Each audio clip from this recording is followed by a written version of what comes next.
Hello friends, welcome to YouTube channel Agripedia. आज की इस वीडियो लेक्चर में हम देखने वाले हैं एग्रीकल्चर मार्केटिंग से रिलेटेड कुछ बेसिक इंट्रोडक्शन के बारे में। सो बिना देरी किए चलिए वीडियो को शुरू करते हैं। जैसे कि हम लोग जानते हैं कि बीएससी एग्रीकल्चर में एग्रीकल्चर एक्सटेंशन के अंडर ये टॉपिक ज़रूर आता है, एग्रीकल्चर मार्केटिंग।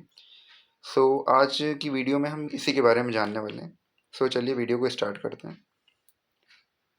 जैसा कि आप लोग देख सकते हैं कि मतलब सबसे पहली चीज़ होती है एग्रीकल्चर मार्केटिंग की क्या डेफिनेशन होती है, एक्चुअली होती क्या एग्रीकल्चर मार्केटिंग, कहाँ से क्या रिलेट कर रहा है। तो एग्रीकल्चर मार्केटिंग जो है ये एक टाइप का प्रोसेस है जिसमें क्या करते हैं हम कि जो भी हमारे एग्रीकल्चर रॉ प्रोडक्ट्स हैं, कहने का मतलब जैसे अगर हमारी किसी फील्ड में फॉर एग्जांपल अगर हमने वीट की शोइंग की है किसी फील्ड में, तो अगर फॉर एग्जांपल अगर हमको उसे बेचना हुआ या अगर हमको उसको उसको मनी के पर्पज़ से अगर हम उसको सेल कर रहे हैं, तो उसके लिए क्या क्या प्रोसेसेस होंगे, हम उसको कहाँ पर लेके जाएंगे, कहाँ पर उसका क्या होगा। सो उसी से रिलेट करता है। चलिए डेफिनेशन देख लेते हैं जल्दी से कि डेफिनेशन क्या है। डेफिनेशन की बात करें तो agriculture marketing is the process of moving agricultural products from farms to consumers, मतलब from farmers to consumers. It involves planning, organising and handling agriculture produce to meet the needs of farmers, intermediaries and consumers. ये एक basic definition हो सकती है agriculture marketing की, what is agriculture marketing. Alright, अब आगे हम इसके बारे में देखेंगे कि प्रोसेसेस क्या होते हैं एग्रीकल्चर मार्केटिंग के अंडर में। ठीक, इसका जो प्रोसेस है वो क्या होगा। द एग्रीकल्चर मार्केटिंग सिस्टम क्या है, वो एक टाइप का लिंक है between between the farm and non farm sectors. ये एक टाइप का लिंक है फार्म और नॉन फार्म सेक्टर्स के बीच में। Pre and post harvest operation से रिलेट करता है, जैसे कि क्या क्या इसमें प्रोसेसेस हो सकते हैं। तो इसमें जैसे प्रोसेसेस गैदरिंग, सबसे पहला क्या हो सकता है, gathering of produce after harvest. मतलब पहला पॉइंट हो सकता है कि जैसे हमने फील्ड में जैसे कोई क्रॉप लगी है तो उसकी हमने हार्वेस्टिंग कर ली। ठीक, तो पहला पॉइंट हो गया हमारा गैदरिंग प्रोड्यूस आफ्टर हार्वेस्ट।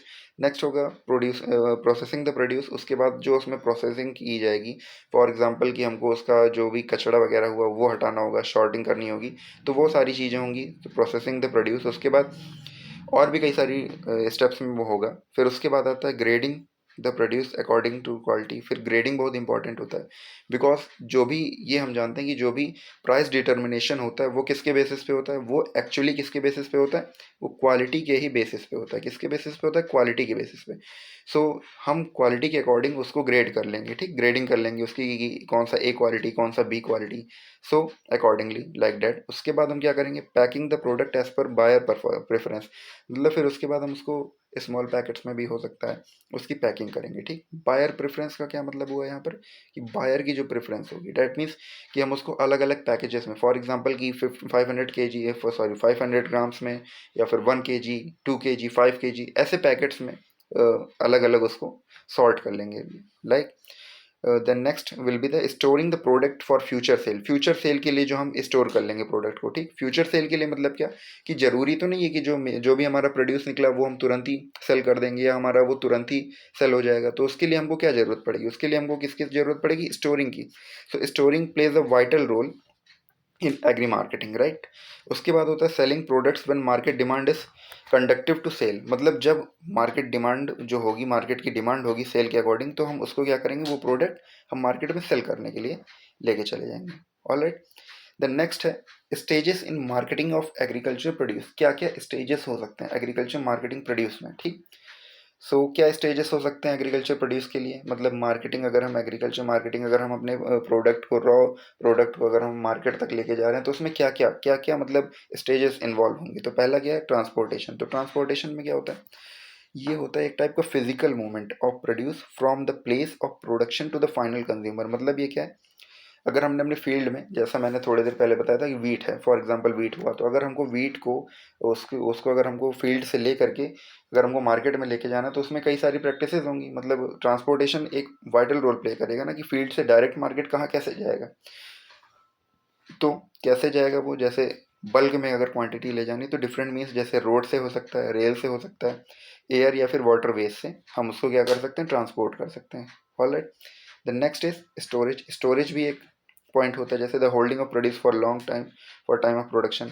मतलब जो भी हमने प्रोड्यूस किया है वो तुरंत कंज्यूम होगा नहीं, तो थोड़ा स्टोरेज उसकी क्या होनी चाहिए, स्टोरेज फैसिलिटीज़ प्रॉपर होनी चाहिए। Like next will be the market research, हमको मार्केट रिसर्च भी करना है कि मतलब मार्केट में किस चीज़ की डिमांड है। ऐसा तो नहीं कि जो प्रोडक्ट हम मार्केट में लेके जाने वाले हैं उसका कोई वैल्यू ही ना हुआ या फिर उसकी कोई डिमांड ही नहीं है, हम ऐसा प्रोडक्ट नहीं लेके जाएंगे। हम ऐसा प्रोडक्ट लेके जाएंगे जिसकी डिमांड प्रॉपर हो, जिसकी डिमांड अच्छी खासी हो।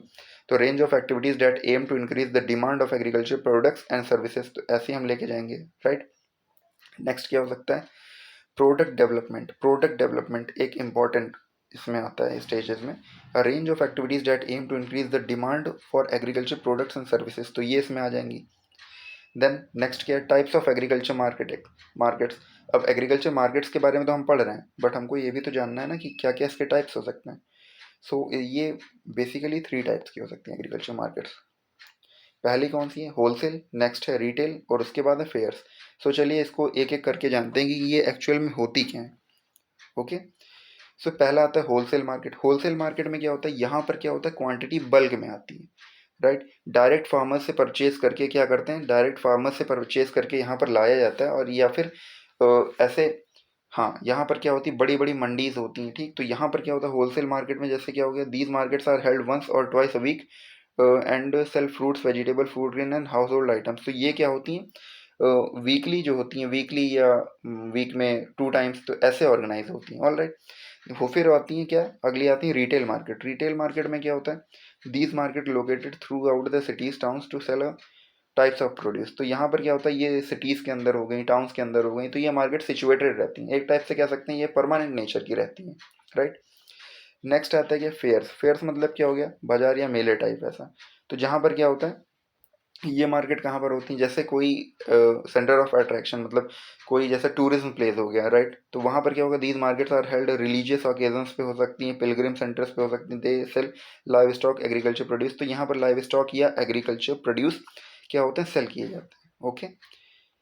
फिर अगला आता है importance of agriculture marketing. Agriculture marketing की क्या क्या इंपॉर्टेंस है। सो सो इसका पहला इंपॉर्टेंस क्या होगा, इंक्रीज द फार्म इनकम। ये क्या करता है, फार्म की इनकम बढ़ा देता है, ओके। कैसे बढ़ाएगा, marketing helps farmer find buyers. Buyers को फाइंड करने में हेल्प करेगा। जब बायर एक बार हम ढूंढ ले जाएंगे, मतलब मार्केट में क्या, बायर आएंगे, खरीदने वाले आएंगे। जब खरीदने वाले आएंगे तो क्या आएगा, उसके बाद अंडरस्टैंड कंज्यूमर नीड। फिर उसके बाद कंज्यूमर नीड्स की क्या, मतलब जो खरीदने वालों की क्या डिमांड अराइज हो रही है वो हमको पता चलेंगी वो, which can help them sell their produce at fair price. तो जिसकी वजह से क्या होगा, फेयर प्राइस सेट हो सकता है, ओके। तो फेयर प्राइस सेट होगा, उसके बाद क्या होगा, फेयर प्राइस मतलब कि एक उचित मूल्य सेट होगा। उसके बाद मूल्य जब सेट हो जाएगा, मूल्य जब निर्धारित हो जाएगा, तो उसके बाद वो क्या होगा, एक स्टडी इनकम, मतलब एक कॉन्टिन्यूस इनकम की तरह उसको लिया जा सकता है। फिर उसके बाद वाइडेंस मार्केट। एग्रीकल्चर मार्केटिंग का क्या रोल है कि ये एक टाइप से मार्केट का क्या करता है, मार्केट वाइड कर देता है, मतलब वेराइटीज में बढ़ा देगा और प्रोड्यूस और इसमें होने लगेगा। तो widening of the market helps in the demand which can guarantee higher income of producer. तो ये भी उसी से रिलेटेड है। अगला आता है accelerates economic development. Economic development अब कैसे एक्सेलरेट करेगा, तो agriculture marketing stimulates production and consumption which can help which can help accelerate the pace of rural and economic development। तो ये क्या करेगा, एक टाइप से इकोनॉमिक डेवलपमेंट, जैसा कि प्रोडक्शन होगा, कंजम्पशन होगा, तो प्रोडक्शन और कंजम्पशन के वजह से ही क्या होगा, जीडीपी बढ़ेगी, ठीक। जैसे ग्रॉस डोमेस्टिक प्रोडक्ट बोलेंगे, तो इसके वजह से क्या होगा, जीडीपी कंट्री की राइज होगी, मतलब बढ़ेगी, तो उसकी वजह से क्या होगा, economic development, overall economic development देखा जा सकता है, जिसे कह सकते हैं होलिस्टिक इकोनॉमिक डेवलपमेंट देखा जाएगा। उसके बाद क्या होगा, अगला इंपॉर्टेंस क्या हो सकता है, helps agro based industries grow. Agro based जो एग्रीकल्चर बेस्ड इंडस्ट्रीज होती हैं उनमें उनको उनकी ग्रोथ में हेल्प करेगा। कैसे हेल्प करेगा, the agriculture marketing system helps in the growth of agro based industries and stimulates the overall development process of the economy, right. Next है helps farmers plant production. Farmer के plant production में help करेगा। कैसे करेगा, Marketing provides up-to-date information on prices and other market factors which enable farmers to negotiate with traders। जिसकी वजह से क्या होगा कि अगर मार्केटिंग क्या कर रहा है, एक up to date information prices के बारे में हमको बता रहा है ना, मतलब फार्मर्स को बताएगा, जिसकी वजह से जो एक इम्पॉर्टेंट मार्केट फैक्टर के तरह काम करेगा, which enable farmers to negotiate with traders. जिसकी वजह से जो हमारे फार्मर्स हैं, वो क्या कर सकते हैं, नेगोशिएट कर सकते हैं ट्रेडर्स के साथ, मतलब भाव का निर्धारण वो अपने अकॉर्डिंग कर सकते हैं, अपने उस पे कर सकते हैं कि उनको क्या रेट अपने प्रोडक्ट का रखना है, ठीक। उसके बाद क्या होगा, this also facilitates special distribution of products from rural areas two towns and between markets. इसकी वजह से क्या होगा कि जो रूरल एरियाज हैं उनका प्रोडक्ट कहाँ पर जा सकता है, टाउन्स में भी बिक सकता है और मार्केट्स के बीच में भी जाएगा। तो ये सारा कुछ आ जाएगा फार्मर्स प्लांट प्रोडक्शन के अंडर में। अगला आता है optimises resource use and output management. तो इसके अंडर में क्या आएगा, तो जैसा ये पॉइंट कह रहा है optimises resource use and output management, तो इसमें क्या होगा, marketing organisation collect excess of their member and sell it collectively in the mandi which increases the members negotiating power. यहाँ पर क्या होगा कि मेंबर्स वो क्या करेगा, मेंबर्स इंक्रीज होते चले जाएंगे और उसका जो सेल होगा वो भी कलेक्टिवली बढ़ेगा, ये मंडीज में बढ़ेगा। Alright, which increases the members negotiating power, members की जो नेगोशिएटिंग पावर होगी, भाव का जो कम ज़्यादा करवाने की उनके अंदर एबिलिटी होगी, वो क्या होगी, वो प्रॉपर हो सकती है। तो वो अपने अच्छे खासे जो ए ग्रेड का क्वालिटी का वो होगा, उसके लिए क्या कर सकते हैं, अपना हायर प्राइस वो खुद से डिसाइड कर सकते हैं। तो ये फार्मर्स को क्या हो सकती है, एक टाइप की छूट मिल सकती है वहाँ पर एग्रीकल्चर मार्केट सेटअप होने की वजह से। और एग्रीकल्चर मार्केट का ये आज का बेसिक इंट्रो था।